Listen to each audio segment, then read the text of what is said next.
What's going on, everybody?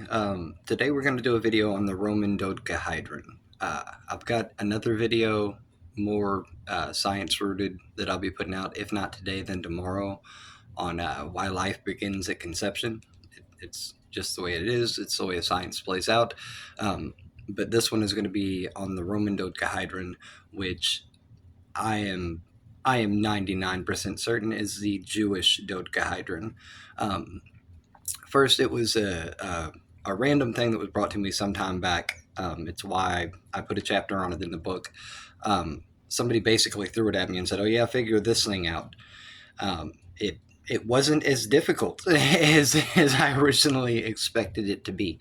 Um, but when it comes to the dodecahedron, anybody that knows anything about them, they are these little trinkets. I don't know if I've got it in my notes what sizes exactly they were on here. Um, it doesn't look like I do, but they're these little trinkets that were found in Rome. They're called the Roman Dodecahedron only on the grounds that they were all found in Rome. There are 117 of them, roughly. They're just these little things. They're all different sizes, but they're all smaller than anything big. Um, so they all share uniformity in their symbolism and their design, but not in their size. Again, these are the dodecahedron. Look it up, Google it. The Roman dodecahedron, it's something that people have been trying to figure out for hundreds of years now. They cannot figure out where they come from, why they exist. Some people just brush it off. Um, Doing the research I did on this, I stumbled into a lot more data than I would have originally expected. Understand that all of the logical roads of application in science for anything nautical or anything astronomical or anything involving a functional, tangible use in that sense. They've ruled it out. They've gone down the list. They cannot find how it would have been a useful thing, as far as any sort of calligraphy, even things like that. There's no there's no uniformity in size between them, and there's no application where it would be functional. So these dodecahedron they're just a thing that exists, right? Until you start looking at symbolism. When everything else has been ruled down the list, okay, were they a symbolic thing? It appears so. Um, for those of you that don't know, I've done a lot of study on anything Bible related. I don't want to say Old Testament or New Testament. As I've gotten older, I've studied a lot more, and so I remember certain things that I wouldn't have even known about when I was younger. Some of that involves Elijah and Solomon's temple and things like that. When you get into the symbolism, when you start looking at this as a symbolic piece, the dodecahedron are actually very, very interesting. There's a lot there. They're all made of copper. Uh, and I'll just go down the list with you. They're all made of copper. They've all got 20 nodules on them. They're all 12 sided, hence dodecahedron. They all have a different sized hole in each side. Um, they have 5 pointed stars on each side, essentially a pentagon or pentagram, what have you. But they all have that shape on each side of them, 5 sided. Um, when you dig into Jewish history, first of all, the Jews were in Rome. Most people know that. Not, spoiler alert, but the Jews were in Rome. Um, when you get into the history of the Jews and you get into the history of the story of Elijah and his followers, you start to find things out. One, Elijah represented the Jewish tribes with 12 stones. There are 12 Jewish tribes. Dodecahedron, 12 sided. Okay. Um, the Jews originally represented the 5 Hebrew books of the Pentateuch with 5 pointed star. Everybody associates the Jews with the 6 pointed star, the Star of David, which is true, But up until Emperor Constantine, who started using the five-pointed star, the five-pointed star was considered a Jewish symbol as well. The Hebrew books of the Pentateuch. That would have been Numbers, Deuteronomy, Leviticus, Genesis, and Exodus. We'll get into that in another video. But the five-pointed star was actually stolen by Emperor Constantine when he decided to start using it on his amulet and scepter to represent the 5 wounds of Jesus, where they stabbed Jesus 5 times, which I have no idea why you would need this symbolism to represent the time you stabbed this guy. It seems out of place unless you're trying to steal the symbolism. Um, I really don't understand the need to put it on an amulet and scepter and parade it around. It would almost be bragging about it at that point more than any sort of remorse. But anyway, the Jews had 12 tribes, and they used the five-pointed star. Solomon's temple was the copper and stone temple in the city of the copper mines. All of these trinkets are copper, and if you equate the 12 tribes to the 12 stones of Elijah, you could see how this could be the 12 stones of Elijah, the 12 circles that are in each of these five-pointed stars on each side.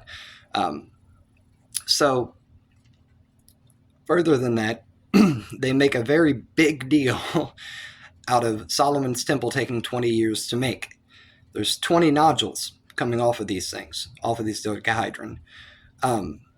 So when you go down the list, you see all the symbolism. If you equated it all to the Jews, it's Jewish. It's there. All of these things point to Jewish symbolism. And at the same time, to specify an exact group as far as the reason why Elijah might come into this, when you read the story of Elijah, you know that they were the followers of Elijah were hunted down.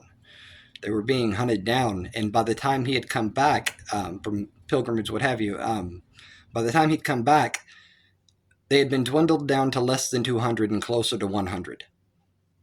There are only 117 dodecahedron. We've only found 117 of them.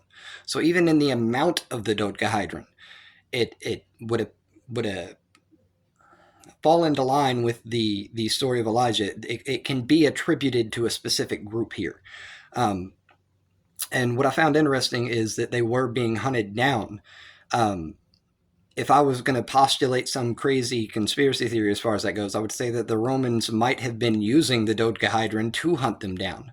They had found out about the symbolism. Maybe these followers of Elijah, maybe this was their way of identifying themselves, and so once the Romans figured that out, they could find the followers of Elijah and hunt them down as they did.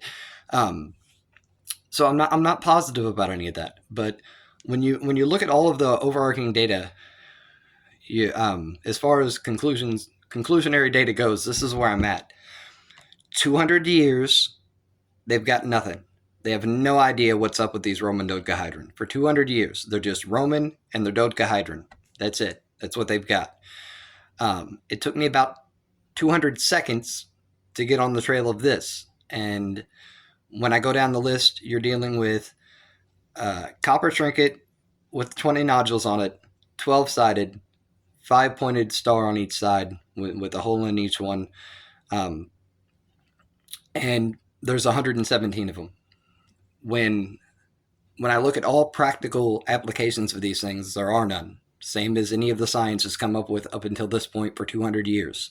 But when I look at symbolism, when I look at them as a symbolic item, object, what have you, all of a sudden I'm realizing that Solomon's temple was the temple of copper and stone. Elijah represented the 12 Jewish tribes with stones.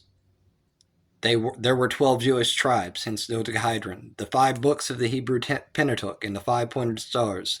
The 20 years to make the copper temple and the 20 nodules coming off of the dodecahedron.